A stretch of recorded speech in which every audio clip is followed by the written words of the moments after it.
Terima kasih waktu yang diberikan kepada saya.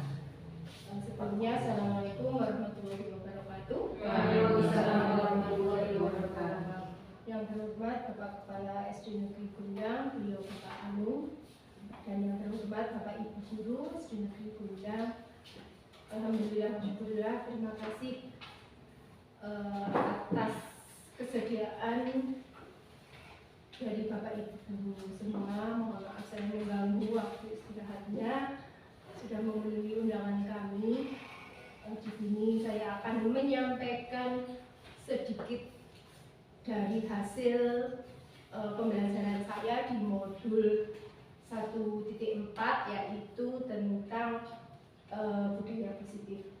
Tugas saya di sini adalah menyampaikan materi tersebut kepada Bapak Ibu. Semoga apa yang nanti saya sampaikan ada manfaatnya untuk Bapak Ibu semuanya.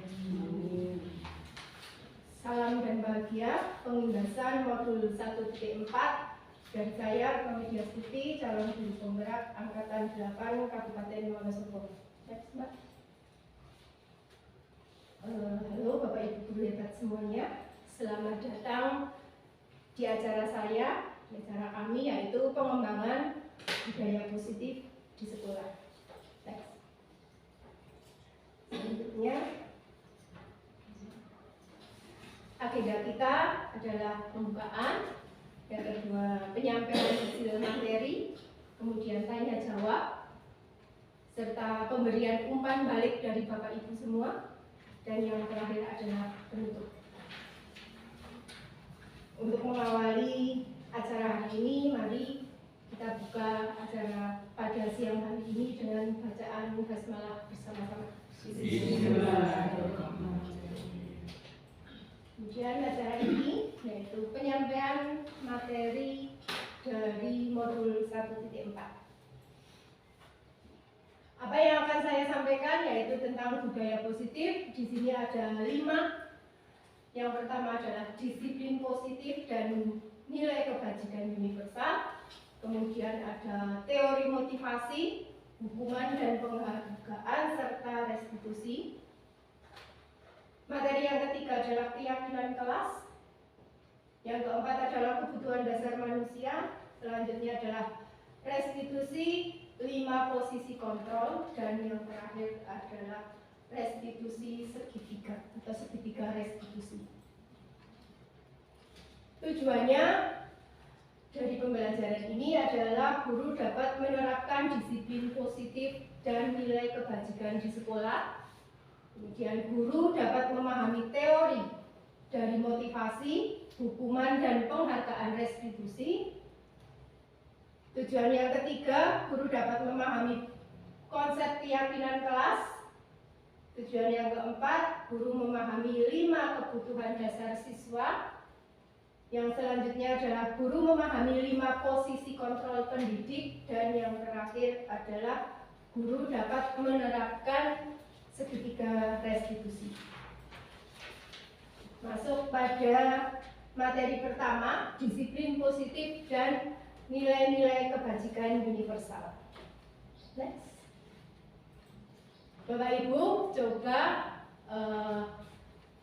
kita amati gambar yang ada di depan ini.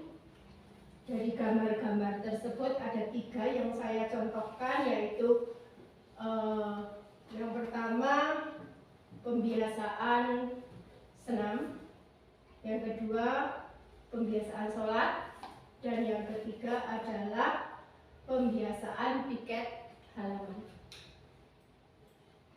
Dari gambar tersebut, apakah sudah mewakili, kira-kira sudah mewakili pembiasaan positif apa belum, Pak? Sudah. Berarti secara tidak langsung kita juga sudah mengimplementasikan hal tersebut di dalam sekolah kita. Next. Kita lihat apa itu disiplin positif. Disiplin positif adalah kemauan untuk menjalankan aturan dan kesepakatan-kesepakatan yang dibuat, dan kedisiplinan yang ideal Jika kedisiplinan tersebut timbul dari motivasi internal murid, sehingga mendisiplinkan murid adalah bagaimana menumbuhkan motivasi internal pada murid untuk dengan sukarela tanpa terpaksa menjalani tatanan yang berlaku di lingkungan mereka. Kita tahu bahwa motivasi itu ada dua, yaitu ada motivasi eksternal dan motivasi internal. Motivasi internal itu berarti dari dalam diri siswa sendiri. Tetapi kadang siswa juga harus ditumbuhkan supaya motivasi internalnya siswa tersebut tumbuh. Sedangkan motivasi eksternalnya kita bisa memberikan kepada siswa dari orang lain, dari bapak ibu guru dan lain sebagainya. Itu untuk motivasi eksternal. Di sini ada dua motivasi, yaitu motivasi internal dan motivasi eksternal. Nilai yang selanjutnya adalah nilai-nilai kebajikan universal. Nilai-nilai kebajikan universal adalah sifat-sifat positif manusia yang merupakan tujuan mulia yang ingin dicapai setiap individu. Setiap kebajikan yang ingin dicapai oleh suatu organisasi atau instansi pendidikan biasanya kita kenal dengan profil pelajar Pancasila. Semuanya sudah sangat mengenal dengan istilah tersebut ya Bapak Ibu.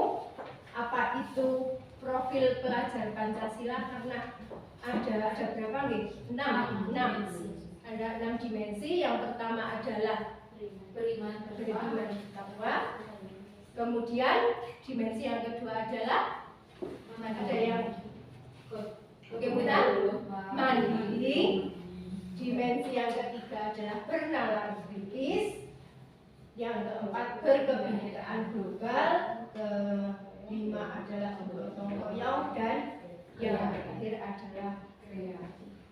Itu dimensi-dimensi dalam profil pelajar Pancasila yang kita harapkan kita mampu bisa menggugah dan menumbuhkan dimensi-dimensi tersebut kepada anak didik kita. Selanjutnya, materi yang selanjutnya adalah teori motivasi, hukuman, dan penghargaan serta restitusi. Di sini ada 3 motivasi perilaku manusia yang disampaikan oleh Diana Kosen dalam bukunya Restructuring School Discipline. Diana Kosen menyampaikan 3 motivasi tersebut. Yang pertama, untuk menghindari ketidaknyamanan atau hukuman. Biasanya hal seperti itu contoh yang kadang-kadang saya sendiri yang orang gak telat li absen dan orang dipanggil brigadi. Itu kadang kita, terutama saya, menerapkan seperti itu. Nah, itu adalah contoh dari untuk menghindari ketidaknyamanan dan atau hukuman. Kemudian pernyataan yang kedua adalah untuk mendapatkan imbalan atau penghargaan dari orang lain. Kadang kita juga memberikan hal itu kepada murid kita ya. Siapa yang cepat nanti dapat hadiah. Seperti itu, guys. Siapa yang berani maju nanti dapat hadiah. Kadang seperti itu. Dan yang ketiga adalah untuk menjadi orang yang mereka inginkan dan menghargai diri sendiri dengan nilai-nilai yang mereka percaya. Ini contohnya bagaimana Bapak Ibu? Kira-kira yang poin 3 itu.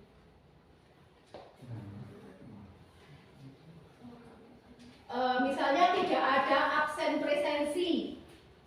Tidak ada absen presensi. Apakah kita akan tetap jam 7.15 sampai di sekolah? Ada yang iya, ada yang tidak. Mungkin yang iya, dia akan berpikiran, saya melakukan ini karena saya menghargai waktu. Saya bertanggung jawab kepada pekerjaan saya. Itu mungkin seperti itu.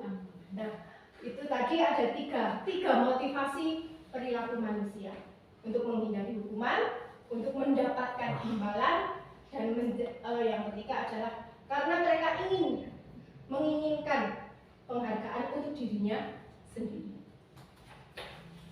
Selanjutnya, hukuman.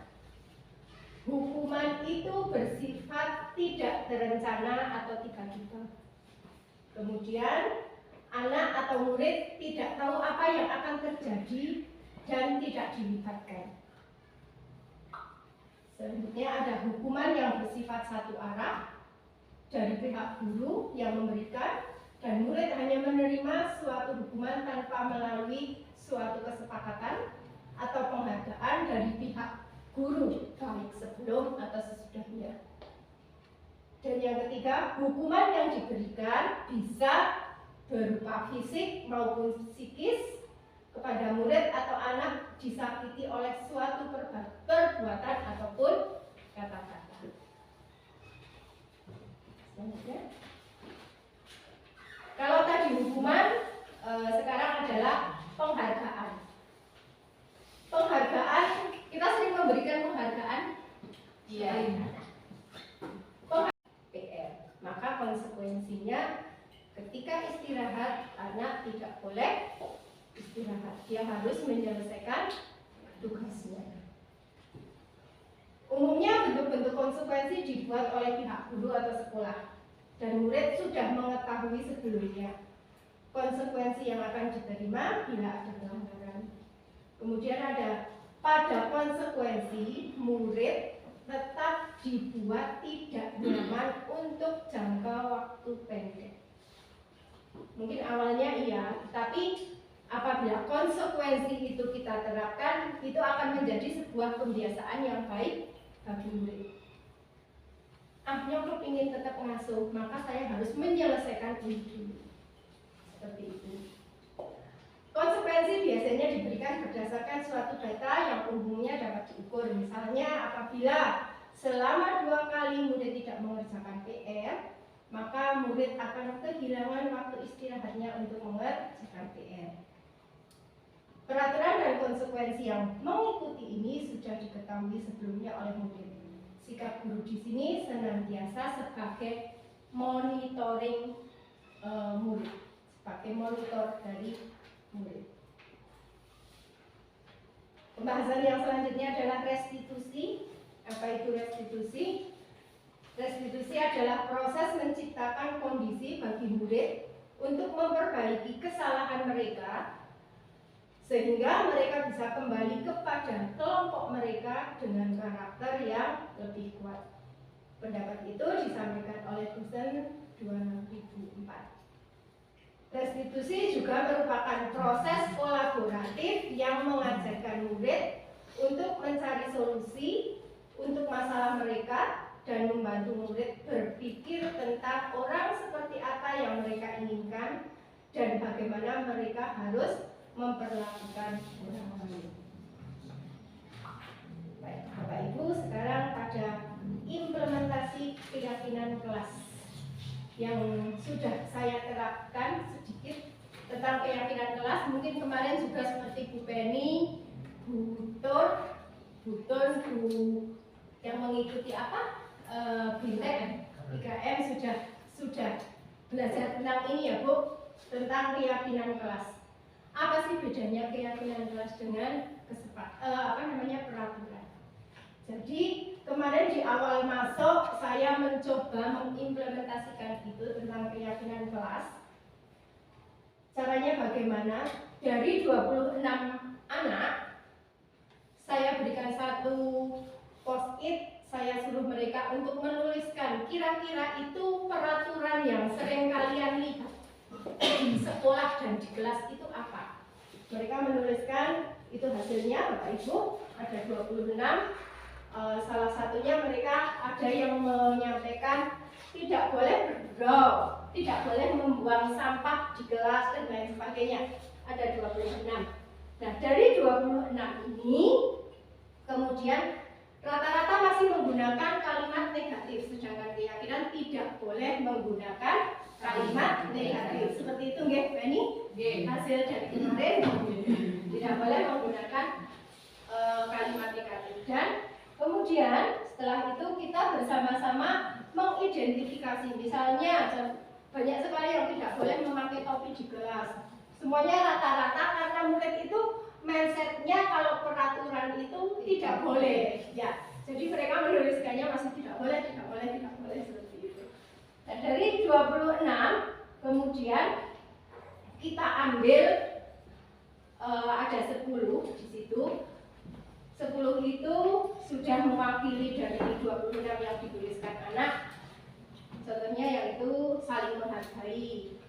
Saling menghargai itu bisa diambilkan dari tidak boleh bertengkar, tidak boleh bullying dan lain sebagainya. Itu kita ambilkan seperti itu. Menjaga kebersihan lingkungan itu juga diambilkan dari anak-anak yang menuliskan tidak boleh membuang sampah dan sebagainya.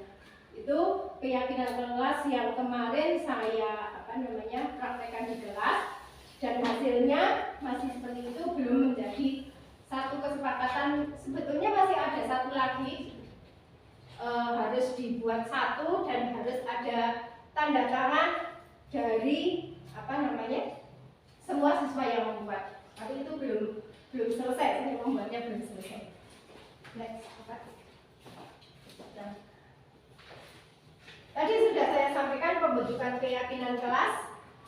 Keyakinan kelas lebih bersifat abstrak daripada peraturan yang lebih rinci dan konkret. Dan sebuah keyakinan kelas itu berupa pernyataan universal. Kemudian pernyataan keyakinan kelas senantiasa dibuat dalam bentuk positif. Keyakinan kelas hendaknya tidak terlalu banyak sehingga mudah diingat oleh anak-anak. Kemudian keyakinan kelas sebaiknya sesuatu yang dapat diterapkan di lingkungan tersebut. Yang selanjutnya, semua warga kelas hendaknya ikut berkontribusi dalam pembuatan keyakinan kelas. Dan yang terakhir, bersedia meninjau ulang kembali keyakinan kelas dari waktu ke waktu. Jadi keyakinan kelas yang saya buat ini tidak bersifat ajak, itu masih bisa berubah. Masih bisa berubah dan masih bisa berkembang lagi. Ya. Prosedur pembuatannya sudah tadi saya sampaikan, melakukan surat pendapat dari seisi kelas, semua siswa yang terlibat di dalam satu kelas, kemudian menyusun, meninjau ulang, dan menempelkan hasilnya di tahun kelas. Materi selanjutnya adalah kebutuhan dasar manusia. Kita itu butuh apa sih, Bapak Ibu? Makan butuh bertahan. Betul. Yang jelas dari 1, 2, 3, 4, 5. Kalau menurut Bapak Ibu itu kebutuhan yang utama yang mana? Yang pertama, bertahan hidup. Kita tidak mungkin senang, kita tidak mungkin bebas kalau kita tidak hidup. Makan juga sih. Tapi kan harus terlebih dahulu. Ya makan dan masak senang. Jadi kebutuhan dasar manusia itu yang disampaikan oleh Dr. William Blaser ada 5, yaitu kebutuhan bertahan hidup, kebutuhan kekuasaan, kebutuhan diterima, kebutuhan kesenangan, dan kebutuhan kebebasan atau freedom. Kabeh. Semuanya butuh nggih, karena berarti dari kelima itu saling melengkapi. Selanjutnya restitusi 5 posisi kontrol. Kita sebagai pendidik itu mempunyai 5 posisi kontrol. Posisi yang pertama, penghukum. Kedua, pembuat orang merasa bersalah. Ketiga, sebagai teman. Keempat, sebagai pemantau. Dan kelima, sebagai penguji. Kira-kira kalau kita itu diri saya sendiri atau Bapak Ibu menanyakan untuk Bapak Ibu sendiri, saya sudah melakukan yang mana gitu. Pemantau kayak dong, pemantau sotik.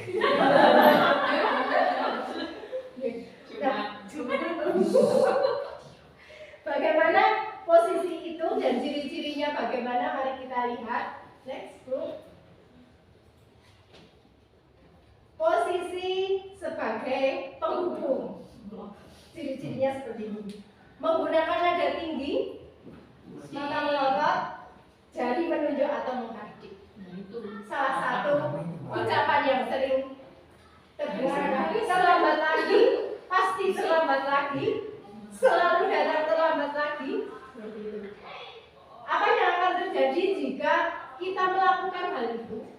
Kemungkinan murid marah dan mendengar atau bersifat agresif, soyo, dapat atau melakukan perlawanan.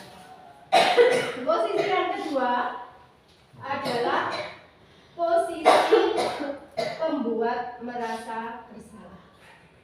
Ciri-cirinya nada suara kita memelas. Nah, si,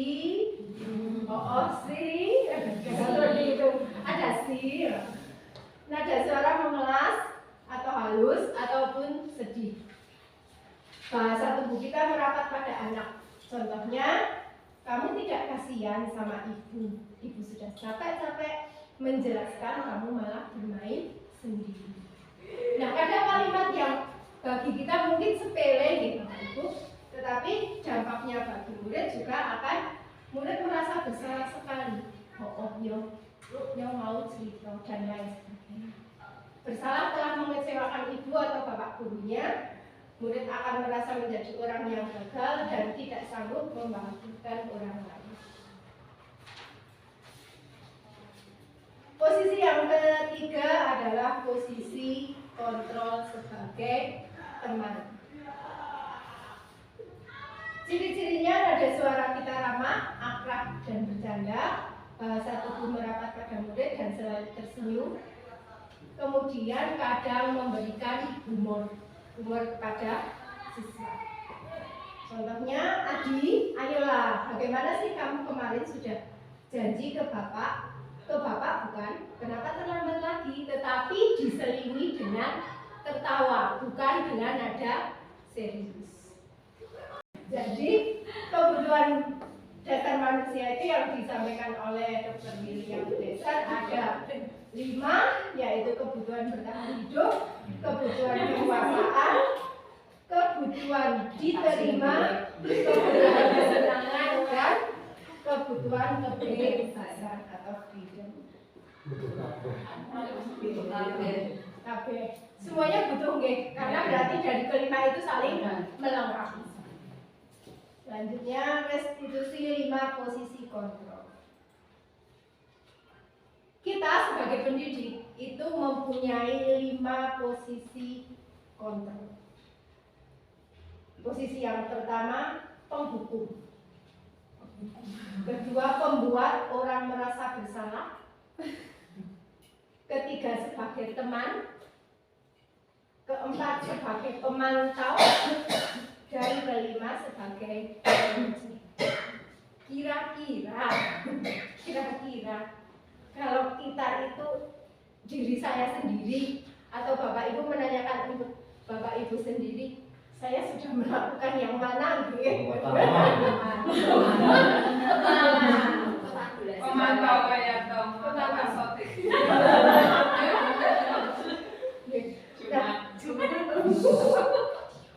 Bagaimana posisi itu dan ciri-cirinya bagaimana? Mari kita lihat. Next, bro. Posisi sebagai penghubung. Ciri-cirinya seperti ini. Menggunakan nada tinggi, mata melotot, jari menunjuk atau menghardik. Salah satu ucapan yang sering terdengar, terlambat lagi, pasti terlambat lagi, selalu datang terlambat lagi. Apa yang akan terjadi jika kita melakukan hal itu? Kemungkinan murid marah dan mendengar atau bersifat agresif, soyo, dapat Posisi yang kedua adalah posisi pembuat merasa bersalah. Ciri-cirinya nada suara kita memelas. Nah, si, ada si. Nada suara memelas atau halus ataupun sedih.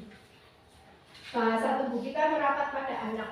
Contohnya, kamu tidak kasihan sama ibu. Ibu sudah capek-capek menjelaskan, kamu malah bermain sendiri. Nah, ada kalimat yang bagi kita mungkin sepele gitu, Ibu, tetapi dampaknya bagi murid juga akan murid merasa bersalah sekali. Yo mau cerita dan lain sebagainya. Bersalah telah mengecewakan ibu atau bapak gurunya, murid akan merasa menjadi orang yang gagal dan tidak sanggup membahagiakan orang lain. Posisi yang ketiga adalah posisi kontrol sebagai teman. Ciri-cirinya nada suara kita ramah, akrab dan bercanda, bahasa tubuh merapat pada murid dan selalu tersenyum. Kemudian kadang memberikan humor kepada siswa. Contohnya, Adi, ayolah, bagaimana sih kamu kemarin sudah janji ke bapak bukan? Kenapa terlambat lagi? Tetapi diselingi dengan tertawa, bukan dengan nada serius. Ketika kita memposisikan kita sebagai teman, hasilnya kadang memang pasti ada dua, hasil negatif dan hasil positif. Hasil positifnya murid mungkin akan merasa gurunya akrab banget, senang. Tetapi hasil negatifnya murid menjadi tergantung pada guru tersebut, dan bila ada masalah dia merasa bisa mengandalkan guru tersebut untuk membantunya. Posisi yang selanjutnya adalah posisi kontrol sebagai pemantau. Di sini ciri-cirinya ada suaranya datar, bahasa tubuhnya formal, dan mengandalkan bimbingan catatan, berpegang pada peraturan sekolah. Hasil yang disampaikan bisa murid memahami konsekuensi yang harus dijalankan. Kemudian guru tidak menunjukkan suatu emosi yang berlebihan, menjadi marah atau menjadi membuat rasa bersalah. Murid akan tetap dibuat tidak nyaman ketika kita menjadi pemantau. Posisi yang terakhir dari posisi kontrol adalah menjadi manajer. Kita lihat apa ciri-cirinya. Mungkin bisa dibacakan Dokter biar tidak nangkep dulu. Oh, tidak jelas. Tapi Mbak Tati mungkin bisa dibacakan untuk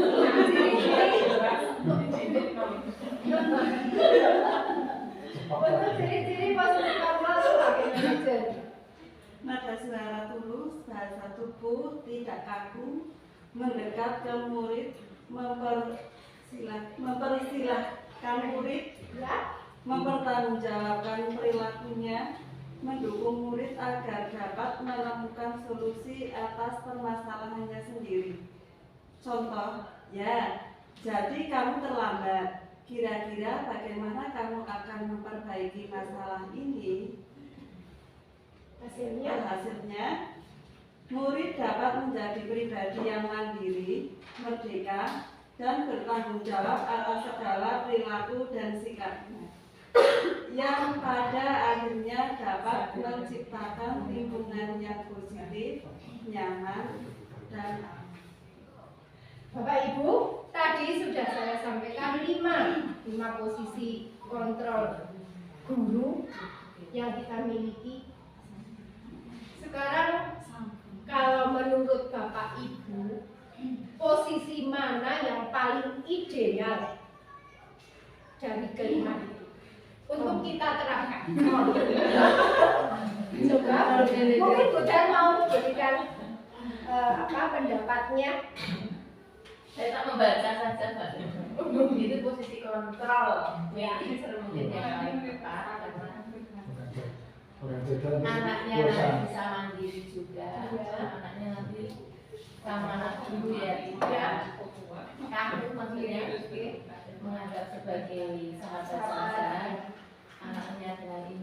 tapi kemungkinan juga ya Apa yang disampaikan bisa diterima. iya ya bisa, tapi ya segi negatif pun Pasti saya ada. pasti ada. Ya. Mungkin itu. Nah, dari posisi kontrol itu memang posisi kontrol yang paling ideal adalah posisi kontrol menjadi seorang manajer. Selanjutnya yang terakhir adalah restitusi atau penerapan segitiga restitusi. Next, apa itu restitusi? Tadi sudah disampaikan di awal, proses menciptakan kondisi murid untuk memperbaiki kesalahan mereka sehingga mereka bisa kembali kepada kelompok mereka dengan karakter yang lebih kuat. Kalau dulu sebelum saya belajar tentang ini dan Bapak Ibu mungkin sudah menerapkannya ketika mungkin anak ada yang tidur di kelas, ada yang berkelahi, itu kan kita selalu melakukan BK ya Bu, bimbingan dan konseling. Nah itu sebenarnya restitusi itu sudah kita jalankan dalam prakteknya di sekolah. Nah restitusi itu memiliki 3.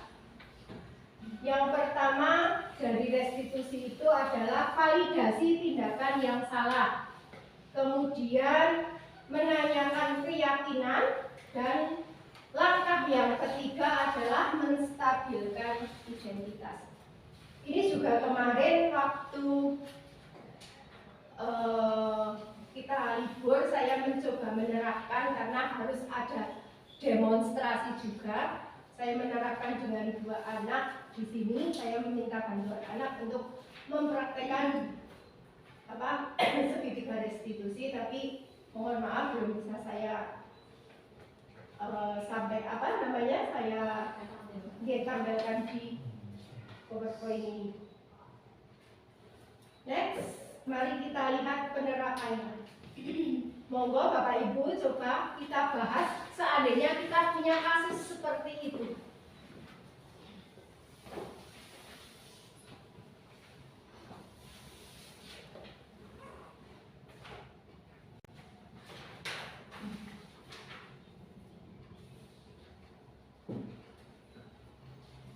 Seandainya kita memiliki kasus seperti itu, sudah selesai Bapak Ibu membaca? Langkah pertama kita kira-kira mau apa dulu kepada anak tersebut? Apakah mau langsung ditanyakan? Apakah mau dipanggil atau bagaimana? Mau posisi telat? Ya. Dan apa yang akan kita tanyakan? Mungkin menanyakan pribadi ya bangun kesiangan itu karena apa? Apakah karena tidurnya kemalaman atau ada kegiatan lain? Kita menanyakan bahasanya bagaimana? Mungkin, nah kenapa kamu kok bisa datangnya kesiangan? Sebabnya apa? Seperti itu. Ada mungkin yang lain? Nah, Mohon maaf Bu, ini bukan kesenangan. Karena kesiangannya karena apa? Alasannya kok barunya kesiangan sebabnya apa? Mungkin yang pertama memberi penghargaan kan sudah mengaku ya. kesiangan. Baru ketika sudah terima kasih sudah mengakui alasannya. Kemudian baru menanyakan apa penyebabnya, maka bisa bangun Kesian. Terima kasih untuk Bu Sri dan Bu Tua. Sudah bagus sekali, tapi tidak ada yang benar dan tidak ada yang salah. Tetapi kalau kita mengacu pada prinsip tadi di segitiga restitusi, bahwa dalam menyelesaikan masalah itu ada 3. Yang pertama kita harus memvalidasi tindakan yang salah. Contohnya bagaimana? Dalam kasus ini ketika memvalidasi atau menstabilkan tindakan yang salah, bisa kita lihat pada slide. Ada 3 tahap. Nah, 3 tahap itu apakah harus urut? Itu juga tidak harus urut. Hanya kalimatnya saja yang di sini kalimatnya Contohnya di sini di tahap menstabilkan identitas, Pak Guru tidak akan mencari siapa yang salah, tetapi kita akan mencari solusi bersama agar kamu tidak terlambat lagi. Itu ketika Pak Guru sudah menyampaikan hal itu, berarti itu ada pada tahap menstabilkan identitas. Tahap yang untuk memvalidasi tindakan yang salah adalah kita menanyakan apa yang tadi dilakukan oleh Rehan. Kalau boleh tahu, apa alasan kamu datang terlambat ke sekolah, Nak? Seperti itu. Itu juga sebuah tahap dari memvalidasi tindakan yang salah. Iya, benar. Kalau seperti benar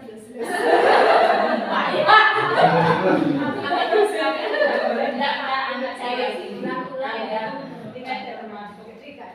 Ya betul. Sehingga anaknya tapi Tidak diizinkan kelas tinggi dikurangi. Ampun tapi Ya, benar. Dan yang selanjutnya adalah tahap menanyakan keyakinan. Tahap menanyakan keyakinan mungkin yang bisa kita tanyakan adalah, kamu masih ingat dengan kesepakatan kelas yang kita buat? Karena kesepakatan kelas kan anak yang membuat. Ya, itu tahap menanyakan keyakinan.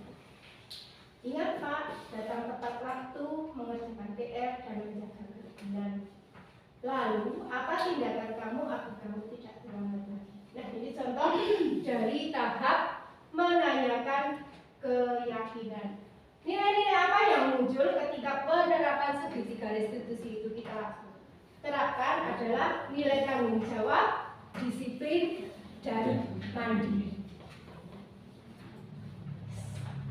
Sudah sampai pada yang terakhir adalah kesimpulan dari apa yang saya sampaikan tadi. Saya membuat sebuah kesimpulan bahwa menumbuhkan budaya positif di sekolah itu membutuhkan proses dan waktu yang tidak sebentar.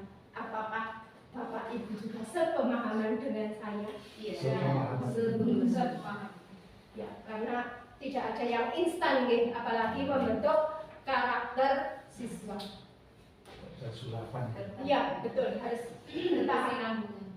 Kemudian dalam melakukan budaya positif dibutuhkan kolaborasi, kerjasama, dan kekompakan semua warga sekolah untuk menciptakan budaya positif tersebut. Mungkin kita harus sama satu visi dan satu misi.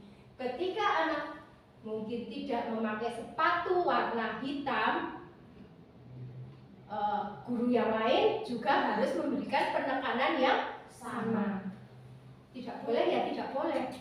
Seperti itu. Kesimpulan yang ketiga, penerapan segitiga restitusi dalam menyelesaikan permasalahan di sekolah diharapkan dapat menempatkan guru sebagai manajer dalam menyelesaikan permasalahan siswa di sekolah.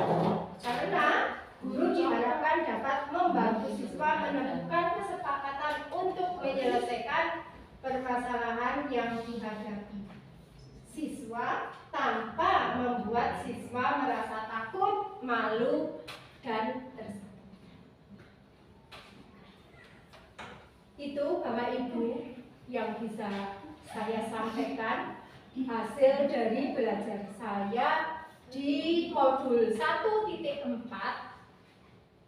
Apabila ada saran, kritik untuk saya, monggo bisa Bapak Ibu sampaikan.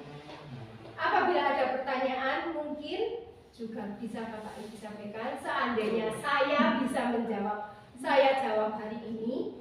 Kalau saya belum bisa menjawab, nanti saya tanyakan pada instruktur saya. Demikian yang bisa saya sampaikan. Terima kasih. Assalamualaikum warahmatullahi wabarakatuh.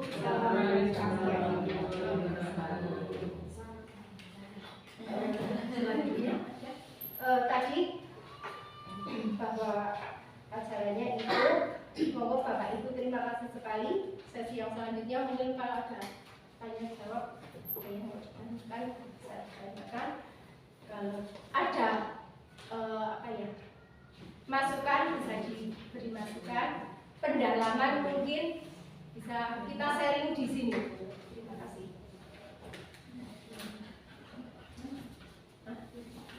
Terima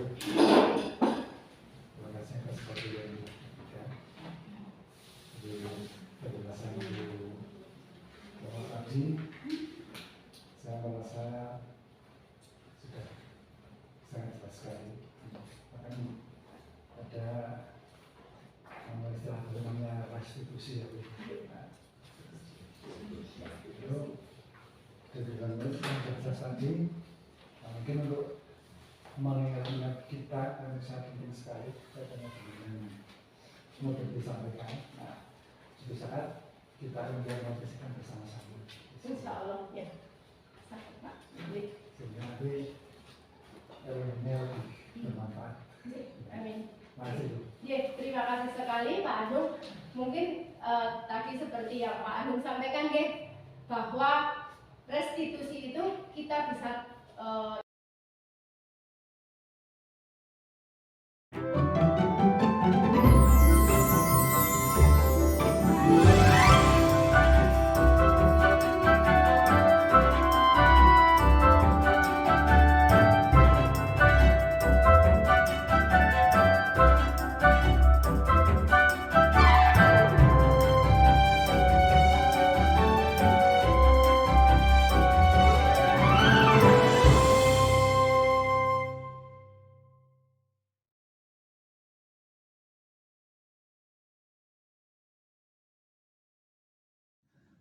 Assalamualaikum warahmatullahi wabarakatuh. Perkenalkan, nama Anung Budiarto, SPD SD. Jabatan saat ini sebagai Kepala Sekolah SD Negeri Gondang. Perkenankan pada saat ini akan menanggapi tentang pelaksanaan hasil desimilasi yang telah dilaksanakan oleh guru penggerak yaitu Ibu Retno Widyastuti pada modul 1.4 tentang pelaksanaan pembiasaan budaya positif. Bahwa secara umum budaya positif sangat perlu dilaksanakan kapan saja, bahkan di mana saja. Khususnya di satuan pendidikan, yaitu Satuan Pendidikan SD Negeri kita, yaitu SD Negeri Gondang. Mengapa? Karena yang namanya satuan pendidikan adalah merupakan satu pusat budaya di mana semua peserta didik akan mencontoh kita, akan meneladani kita. Untuk itu, mari kita bersama-sama untuk membiasakan budaya positif. Assalamualaikum warahmatullahi wabarakatuh. Assalamualaikum warahmatullahi wabarakatuh. Perkenalkan, nama saya Siti Maftuhah, guru kelas 3B SD Negeri Gondang, Kecamatan Watu Malang, Kabupaten Wonosobo. Saya akan memberikan umpan balik atas desiminasi yang telah dilakukan oleh rekan saya, Ibu Retno Widyastuti. Dari kegiatan desiminasi yang telah disampaikan oleh rekan saya, Ibu Retno Widyastuti, tentunya menambah wawasan dan pengetahuan saya selaku guru SD Negeri Gondang tentang budaya positif di sekolah. Harapannya, saya dapat mengimplementasikan budaya positif dalam kegiatan pembelajaran di kelas maupun kegiatan-kegiatan lainnya, sehingga menjadi pembiasaan bagi siswa-siswi SD Negeri Gondang pada umumnya. Terima kasih, sekian.